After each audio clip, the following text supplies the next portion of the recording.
Патната исправа на Жан Митрев останува во судот. Почесто ќе треба да се јавува дека е достапен за истражните органи, но останува на слобода.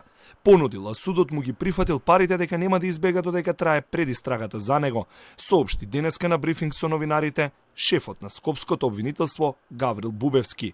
Според Бубевски, досега се сослушани 80% од пациентите кои пријавиле дека се оштетени. Зголемени се мерките за присуство и покрај патната исправа од осомничениот е дадена гаранција дека нема да избега во готов износ од 1 милион евра во кривичниот суд. Цениме дека со овие мерки е обезбедено присуство на обвинетиот.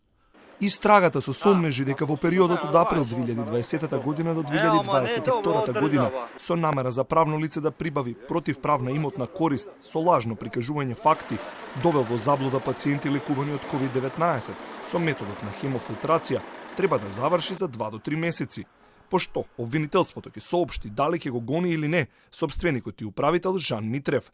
Бубевски информираше дека напредува и случајот Муареми Русковска. Екс-директорот на финансиската полиција е распитан од обвинителите, а следни за разговор се трите обвинителки: Вилма Русковска, Елизавета Јосифовска и Ивана Трајчева, за кои Муареми смета дека извршиле нелегален претрез во управата, која тој ја водеше, односно под сомнеж дека затајувал предмети и истраги.